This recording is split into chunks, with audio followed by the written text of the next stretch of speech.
아멘. 귀한 찬양 하나님 기뻐 받으시고 우리 모두 은혜가 된 줄 믿습니다. 그 찬송가에 있는 이 가사로 찬송가도 있거든요. 죄짐에 눌린 사람은. 근데 이제 그걸 편곡을 한 것 같아요.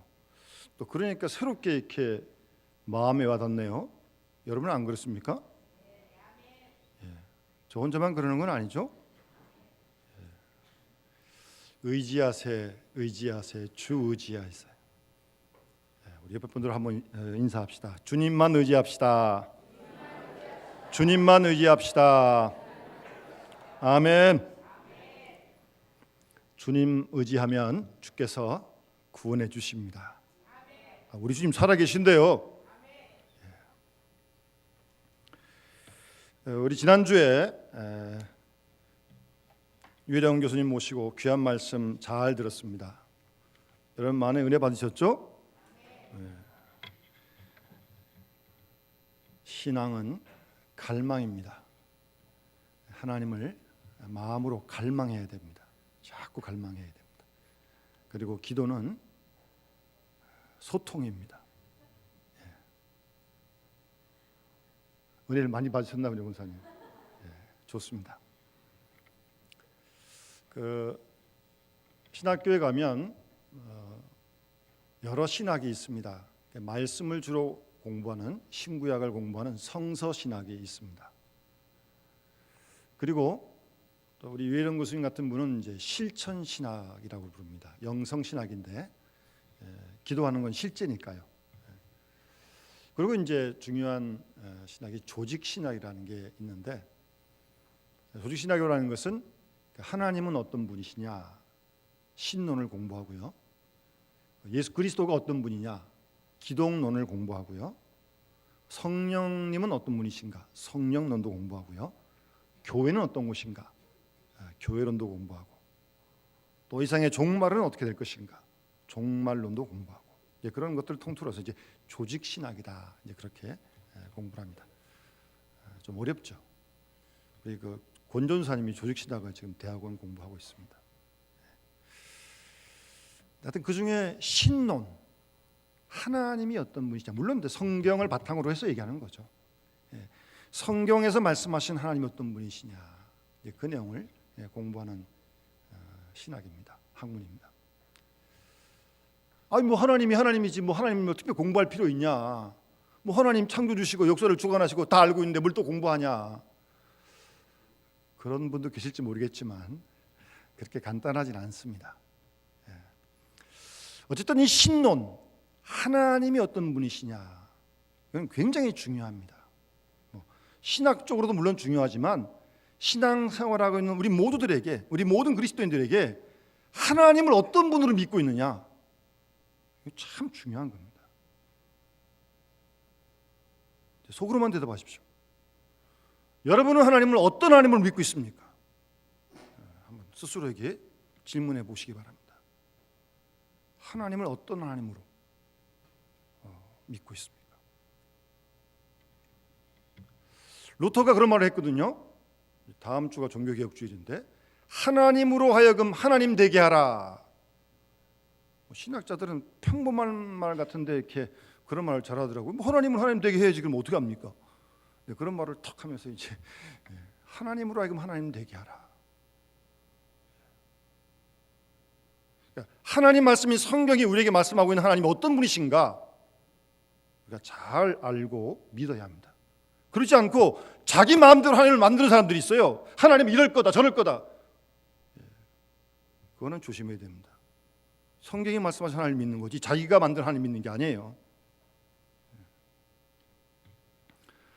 오늘 이 본문의 야고보 사도는 짧은 석절에서 사실은 그런 표현은 없지만 하나님이 어떤 분인가를 지금 말씀해 주고 있는 겁니다. 이 본문 말씀이. 그러니까 이것은 야고보 사도가 30년 예루살렘 교회를 목회하면서 그 경험, 30년 목회라는 게 보통 이게 노하우가 아니거든요. 보통 경력이 아니거든요. 그런 속에서 경험하고 깨달은 바를 말씀하시는 거예요. 하나님은 이러이러한 분이시다. 왜 그럼 이 짧은 절 속에서 하나님을 말씀하셨을까? 성경을 읽으실 때는 부분에서 전체를 읽어야 하고 전체에서 부분을 읽어야 됩니다. 어떤 이상한 이단처럼 몇 구절을 딱 빼가지고 야 이렇지 않냐? 다 그 조심해야 됩니다. 성경을 그렇게 읽으면 안 됩니다. 그런 사람들은 자기 뜻에 자기 말하기 위해서 성경을 인용하는 거지 그렇게 돼서는 안 됩니다. 이 맥락 속에서 왜 이 부분에서 야고보 사도가 이 말씀을 하셨을까? 우리가 앞에서 계속해서 야고보 사도가 시험에 대해서, 기도에 대해서, 가치관에 대해서 우리가 말씀하신 걸 들어왔어요. 그런 것들이 중요한 문제 아닙니까? 그리고 시험이라는 게 잘 견디면 복이 된다. 시험을 통해서, 시련을 통해서 하나님이 우리에게 정말 하나님이 기뻐하신 그런 일꾼으로 만들려고 하지, 그렇게 기쁘게 여기라, 그런 말씀도 하셨잖아요. 그런데 혹 우리가 욕심이 잉태하면, 욕심 때문에 시험에 넘어진다는 거예요. 욕심이 잉태하면 죄를 낳고 죄가 장성하면 사망을 한다고 지난주 말씀하셨잖아요. 이건 상당히 경고의 말씀입니다. 모든 일에 지나친 욕심 조심해야 됩니다. 욕심이 잉태하면 죄를 낳는다니까요. 죄가 장성하면 사망, 죽음에 이르고 만다는 거예요. 이제 그러면서 그런 문제는 이제 다시 돌아와서 어떻게 하면 시험을 이길 수 있을까? 그런 문제가 돼도 되는 거 아니에요? 어떤 힘으로 시험을 이길 수 있을까? 실제로 그런 문제가 부딪히는 거 아닙니까? 우리가 생활 속에서. 그래서 야고보 사도는 시험을 이길 수 있는 힘은 하나님이 주신다는 겁니다. 하나님이 힘 주시지 아니하시면 시험을 이길 자가 없다는 말씀입니다. 그래서 지금 하나님에 대해서 말씀하고 있는 겁니다. 그러니까 하나님에 대한 신앙이 잘못되면 시험에 아주 픽픽 다 넘어지고 맙니다. 하나님에 대한 신앙 고백을 제대로 늘 하는 사람은 시험을 이길 수 있게 된다는 말씀이에요.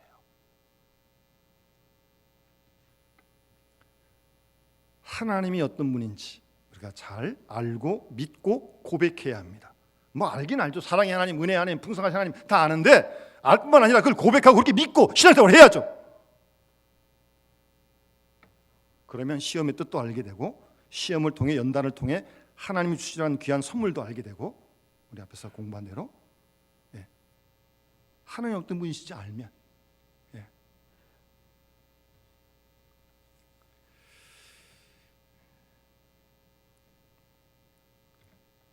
여러분,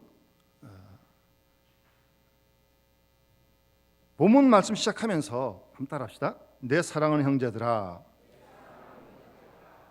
그 다음 뭐라 그랬어요? 속지 말라. 속지 말라. 그러니까 하나님에 대한 잘못된 신앙으로 넘어지지 말라는 말입니다. 자기 나름대로 하나님을 그려놓고 그렇게 속지 말라는 거예요. 그러니까 사탄이 우리를 유혹할 때 하나님이 마치 나쁜 하나님이고 그런 하나님처럼 소개하거든요. 거기에 넘어가지 말라는 거예요. 그러니까 하나님을 똑바로 알아야 그렇게 안 넘어간다는 거죠. 속지 말아야 됩니다. 속지 말아야 됩니다. 보통 우리가 언제 이렇게 사탄의 유혹에 하나님께 대해서 이렇게 속게 되냐면, 일반적으로 보면 대부분 다 어렵고 괴롭고 힘들 때, 그럴 때 사탄이 싹 와가지고 우리를 유혹하는 겁니다. 어렵고 힘들 때, 괴로울 때, 그런 것들이 반복될 때 뭐라 그러냐면, 너 아무래도 지은 죄가 많아. 그러니 고통이 이렇게 연속이지. 또 잘못한 게 또 사람이 있잖아요. 너 잘하는 게 아니니까. 그런 것 같기도 하고 솔깃하는 거죠. 정말 죄가 많아서 지금 고통이 지금 계속된다고 좀 생각이 들어요. 또 양심 있는 사람이라면 내가 지은 죄가 많아서 지금 이 모양 이 꼴이지. 또 그런 생각 들잖아요, 사람이. 여러분 안 드세요? 정상적인 양심을 가진 사람은 듭니다. 어렵고 괴롭고 힘들 때요. 제가 전했던 교회에서 언제 한번 어떤 집사님이, 부인 집사님이 부인과 쪽으로 이렇게 수술을 3번 하셨어요. 이거 참 한 번 하고도 힘든데 3번 하셔가지고 이제 회복 중인 그 병실에 권사님하고 제가 신방을 갔습니다. 신방도 잘 알겠더라고요. 같이 이제 얘기하고 이러는데 예배하고 기도하고 나니까 같이 갔던 권사님이 근데 그 권사님은 뭐 어떤 이유인지 잘 모르겠지만 자녀가 없어요. 그런데 이 권사님이 그 지금 누워 있는 집사님한테 집사님 죄를 얼마나 많이 졌으면 남들은 한 번도 안 하는 수술을 3번씩이나 받습니까? 여러분들 안 그러시죠? 그 권사님 좀 이상한 권사님이에요. 그러는 거예요. 그러면 대놓고 집사님 회개하세요 딱 그러는 거예요. 예언자인 줄 알았어요 저는. 무섭더라고요. 아니 지금 아파서 3번 수술하고 누워 있는데 당신 지은 죄가 많아고 남들 한 번도 안 하는데 3번 하는 거 아니냐, 회개하라고. 근데 그 말에 따르면 그럼 수술 안 하는 사람 죄 안 지은 사람입니까? 죄 안 져서 수술 안 했습니까? 그건 아니잖아요. 이렇게 잘못된 말을 한다니까요. 그 말을 듣고 있던 또 집사님은 화가 나잖아요. 속에서 그냥 막 불이 올라가지고. 그러면 권사님은 얼마나 죄를 많이 졌으면 남의 집 대를 끊어 놓습니까? 아주 대받아 치는데 아주 무섭더라고요. 아주. 제가 두 권사님 집사님을 화해시키라고 제가 애를 많이 먹었습니다. 아주. 신방 가서도 잘해야 됩니다. 말도 함부로 하면 안 되고요. 이게 뭐예요? 그러면 지은 죄 때문에 하나님께서 때려가지고 벌을 맞아가지고 수술세번 했다는 거 아니에요? 지은 죄 때문에 애도 못 난다는 거 아니에요? 하나님이 때리고 잘못하면 막 야단치고 무서운 하나님 아닙니까? 결국 하나님께 대한 내용이거든요. 그 말은 하나님이 그런 무서운 분이라는 거죠. 잘못된 거예요, 틀린 거예요. 근데 그렇게 믿고 있는 거죠, 자기는. 그러니까 그렇게 말하는 거 아니에요. 무슨 죄를 많이 졌으면 그렇게 수술을 3번씩이나 하고 남도 한 번도 안 하는데. 그러니까 하나님께 대한 신앙이 잘못된 거고 그렇게 그런 정죄하는 말을 하는 거죠. 마치 하나님께서 벌 주시고 하나님께서 때리시고 매질하시고 마치 하나님에게 고약하신 하나님 것처럼 아주 난폭한 하나님처럼 그렇게 믿고 있는 거 아닙니까? 하나님께 대한 신앙이 잘못됐다는 거예요. 그러니까 어렵고 힘들고 고통이 반복될 때 그런 유혹이 온다니까요. 거기에 속지 말라는 거예요. 하나님 그런 거 아니라는 거죠. 또 가만 보면 욕심에 끌리게 되면 사탄의 꼬임에 속습니다. 욕심에 끌리게 되면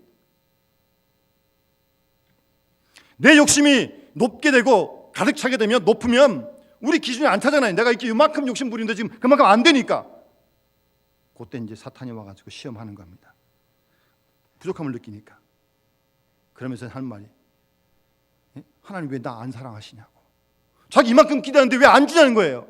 하나님 마치 인색하신 하나님처럼 말입니다.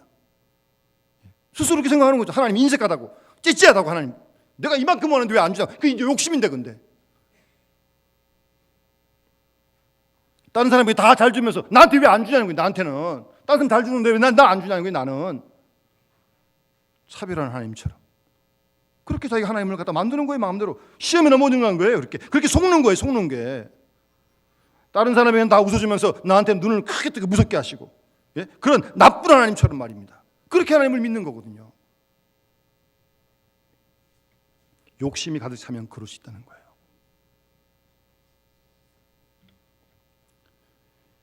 하나님께 대한 생각이, 믿음이 빗나가게 되면 마귀의 시험에 아주 풍덩 빠지고 마는 겁니다. 그래서 하나님 나 안 사랑하신다고 스스로 그러는 거예요. 하나님 째짜고 인색하다고 나쁜 하나님이라고 자기가 하나님 만드는 거죠. 그는 속지 말라는 거예요. 그렇게 사랑하는 형제들아 속지 말라. 하나님 그런 분 아니다 그 말씀입니다. 절대 그런 분 아니라는 거예요. 속지 마세요. 여러분도 어떤 시험에도 속지 마세요. 어떤 어려움이 있어도 욕심적으로 해도 그렇게 속고 넘어가니까 하나님 원망스럽고 불평하고 그냥 이만큼 나오는 거죠. 그냥 감사한 마음 다 사라지게 되고 그냥 다 하나님께 대한 신앙이 흔들려 가지고 사탄의 유혹에 속아 가지고 그렇게 된다는 겁니다. 속지 말라. 속지 마세요. 그러면서 적극적으로 야고보 사도는 이제 이어서 말씀하시는데 하나님 그런 거 아니라는 거예요. 그러면서 하신 말씀이 이제 본문에 이어지는데 온갖 좋은 은사, 온전한 선물이다. 아버지께로부터 내려온다. 그러니까 그런 표현은 없지만 이 말씀을 잘 뜯어가지고 한 말씀 하면서 묵상해 보면 일단 하나님은 좋으신 하나님이시다. 좋은 은사를 주시니까 선하신 하나님이시다라는 걸 말씀하고 있는 겁니다. 여러분, 하나님은 참 좋으신 하나님이십니다. 선하신 하나님이십니다. 우리가 오랜 동안 예전에 뭐 그런 복음성 많이 불렀잖아요. God is so good 그래가지고 뭐 지금도 부릅니다만 좋으신 하나님, 좋으신 하나님, 참 좋으신 나의 하나님. 우리 그렇게 부르잖아요. 좋으신 하나님이에요. 어려울 때도 우리를 도와주시는 좋으신 하나님이에요. 힘들 때도 좋으신 하나님을 믿고 찬양해야 돼요. 고백해야 돼요. 좋으신 하나님입니다. 선하신 하나님이십니다. 그러면서 본문에 보시면 온갖 은사, 좋은 은사, 온전한 선물을 아버지로부터 내려온다는 말을 바꾸면 우리에게 주시는 하나님이시라는 거죠. 하나님 우리에게 아낌없이 모든 걸 주시는 하나님이시다라고 말씀하고 있는 겁니다. 하나님은 내가 필요한 것 나보다 더 훨씬 더 잘하십니다. 때로 우리가 가난도 질병도 실패도 경험하지만 그 모든 것들도 나에게 있어야 하겠기에 하나님이 주신 것이고 그 다음에 또 다른 걸 주시는 거예요. 신앙이 유치할 때는 나쁜 건 싫고 좋은 것만, 그런 건 없습니다.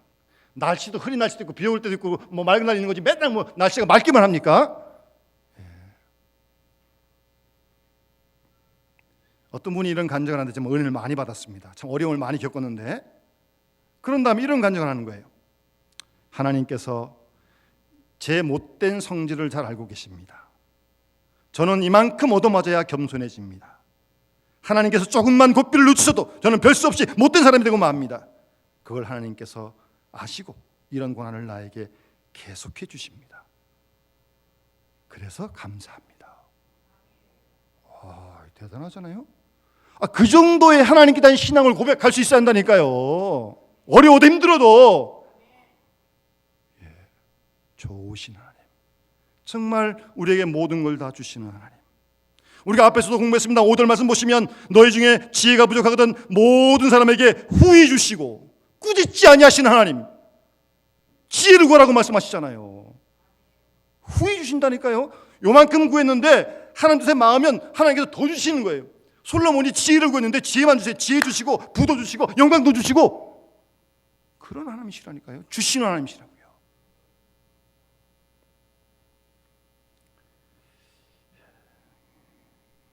그런데요, 이 교만한 사람은 하나님께 아무것도 안 받았다 그럽니다.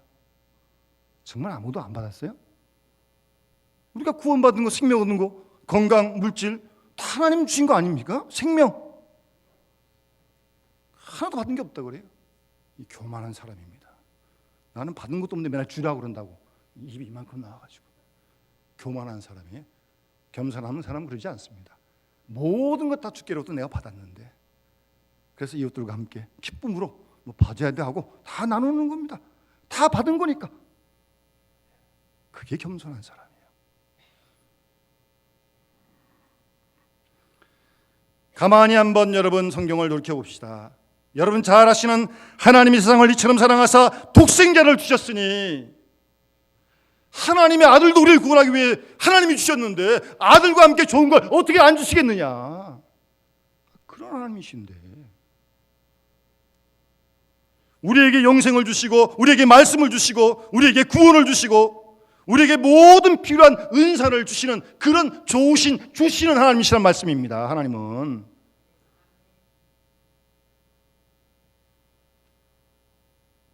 각양 좋은 은사를 주신다. 온갖 좋은 은사를 주신다. 하나님은 은사를 주시는데 다양하게 주십니다.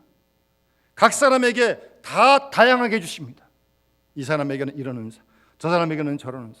어떤 집사님은 뭐 플루트 불고, 어떤 사람은 뭐 클라리넷 불고, 또 그것도 못하는 저 같은 사람은 찬양 부르고, 그냥 뭐 다 은사가 있다니까요. 다 각양 온갖 다른 은사를 하나님께서 골고루 다양하게 다 주신 거예요. 그 교회는 모든 은사를 가진 사람들이 다 은사를 모아가지고 몸된 교회를 든든히 세우는 게 교회가 할 일 아니겠습니까? 다양한 은사를 하나님이 골고루 하나님의 뜻에 따라 이 사람 저 사람에게 다 나눠주신 거예요. 자기 받은 게 없대.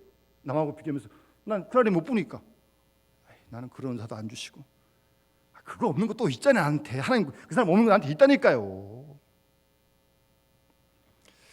일반적으로 보면요, 이게 머리가 좋은 사람들 있잖아요. IQ가 팍팍 돌아가가지고 지금 바짝바짝한 사람들이 있어요. 이런 사람들은 기억력이 좀 안 좋은 사람들이 많습니다. 또 기억력이 이렇게 다 좋아서 뭐 다 기억하는 사람은 창의력이 없는 사람이 또 있어요. 참 이상하죠. 하나님께서 다 주실 텐데 다 안 주시고, 이 사람은 기억력 주시고 이 사람은 창의력 주시고 뭐 이렇게 다 나눠가지고 다 주시는 거예요. 하나님 공평하십니다. 다양한 은사를 다 나눠주시는 거예요. 뭐 성경에도 예언이면 뭐 섬기는 일이면 가르치는 일이면 구제하는 일이면 뭐 다스리는 일이면 다 하나님께서 골고루 다 주신 거라니까요. 모두가 다 필요한 사람들이에요.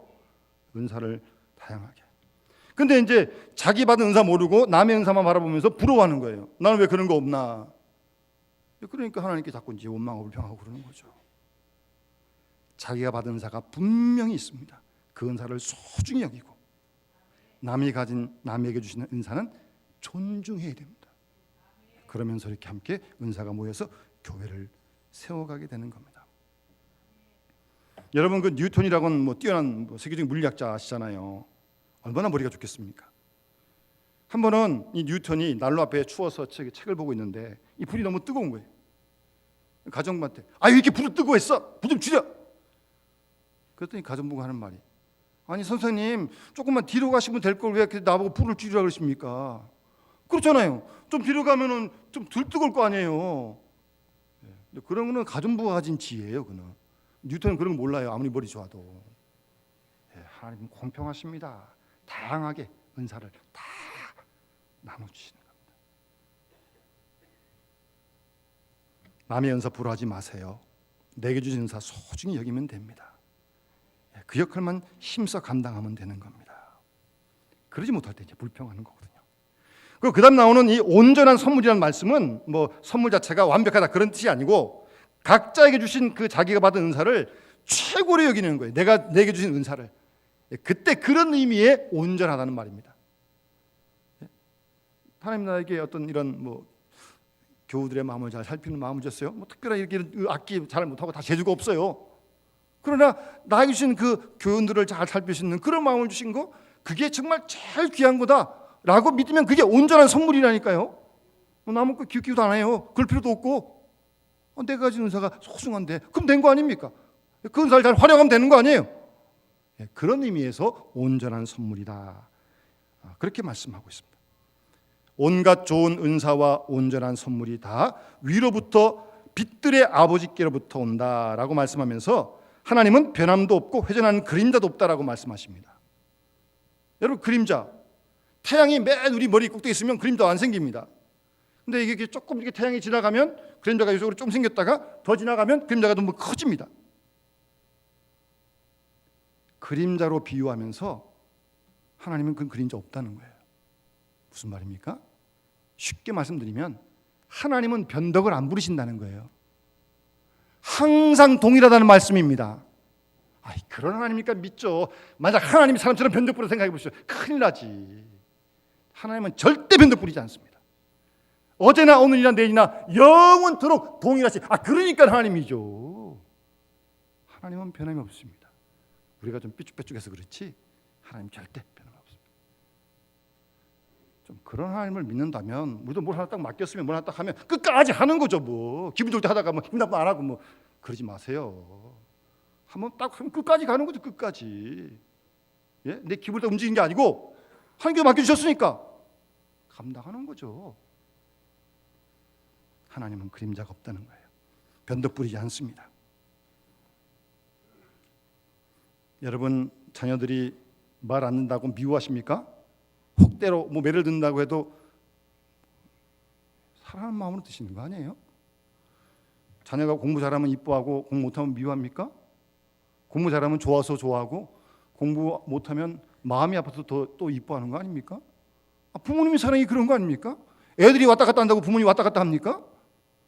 그러면 아니죠. 하나님은 변함이 없으십니다. 항상 동일하십니다. 그 하나님을 의지하고 의지하세요. 계속 의지하는 겁니다. 순간순간요. 그 다음에 중요한 말씀이 있는데 18절 말씀입니다. 그러니까 어떤 사람은 야고보서에 믿음이 없다 그래가지고 이게 성경이냐 그런 말도 있는데 그렇지 않습니다. 표현은 그런 단어가 없지만 복음이라는 말 없지만 18절 보시면 하나님께서 피조물 중에 우리로 한 첫 열매가 되게 하셨다. 자기 뜻을 따라 진리의 말씀으로 우리를 낳으셨다라고 말씀하고 있습니다. 하나님은 말씀으로 성령 안에서 우리를 낳으신 분이십니다. 우리를 중생하게 하신 분이십니다. 우리를 낳으신 분이세요. 양육해 가십니다. 낳으셨으니까 양육해 가셔야죠. 그러면서 우리로 한 첫 열매가 되게 했다. 중요한 단어입니다. 첫 열매. 여러분 아시는 대로 구약성경 보면 이 이스라엘이 애굽에서 나올 때 마지막 죽음의 사자가 지나갈 때 유월절 절기 때 그 피를 바른 그 문만 죽음의 사자가 이렇게 넘어가거든요. 6월 넘어간단 말입니다. 그래서 처음 난 것, 사람이든지 짐승이든지 처음 것은 다 하나님의 것으로 드렸던 겁니다. 그래서 예전에 우리 부모님들은 첫 자식이 나면 다 하나님께 드린다라는 그런 마음을 갖고 계셨던 겁니다. 첫 열매, 하나님께 구별되어진, 그래서 하나님께 바쳐진 그런 존재라는 겁니다. 여러분 우리가 진리의 말씀으로 하나님 우리를 낳으셨는데 우리가 첫 열매예요. 하나님의 것이고 하나님께 내가 바쳐진 존재라는 걸 한시도 잊지 말아야 됩니다. 하나님께 드려진 존재예요. 그럼 내 마음대로 하면 안 되잖아요. 하나님께 드려진 제물인데요. 그리고 이 첫 열매가 중요한 것은 첫 열매가 어떠냐에 따라서 둘째, 셋째가 보고 배운다는 거예요. 가만히 전도할 때 보면 전도한 사람 세신자 데려오면 이 세 가족은요 거의 전도한 사람 닮아갑니다. 전도한 사람이 새벽기도 나오면 이 사람 새벽기도 나오고, 전도한 사람이 주일에 한 번밖에 안 나오면 이 사람 한 번밖에 안 나옵니다. 특별하지 않아요. 여러분 첫 열매가 얼마나 중요한지 모릅니다. 여러분들을 많이 보고 있는 자녀들이 있고 주위 많은 성도들이 있단 말씀입니다. 그런 사명을 보여줘야 되고 역할을 감당하는 그런 선도적인 책임이 있다는 걸 잊지 말아야 합니다. 여러분 하나로 끝나는 게 아닙니다. 여러분 다 자녀들이 보고 있습니다. 교우들이 다 보고 있어요. 어떻게 하나? 다 보고 배울 거예요. 좋으면 좋은 대로, 나쁜 대로. 잘 생각을 하십시오.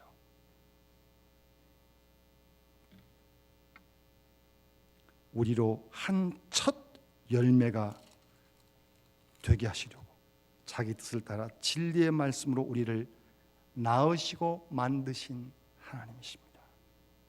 그리고 우리의 관심이 많습니다. 애정이 많아요. 여러분 난 자녀에게 부모님이 관심 많은 거 아닙니까? 관심 많습니다. 주시고 좋으시고 변치 않으시고 절대 변덕한 분입니다. 그 하나님을 굳게 믿어야 합니다. 어떤 시험이 와도 어떤 고난이 와도 그건 흔들리지 말아야 돼요. 그게 흔들리면 속으면 넘어가는 겁니다. 속으면 넘어가는 거예요. 그러면서 하나님이 이렇게 인색하냐, 왜 이렇게 하나님이 나쁘냐, 왜 하나님 나 미워하냐. 하나님 왜 미워합니까? 절대 미워한 적 없습니다. 속지 마세요. 다 사탄이 주는 유혹입니다. 여러분 우리가 시련을 겪으면서 하나님께 대한 신앙이 새로워집니다.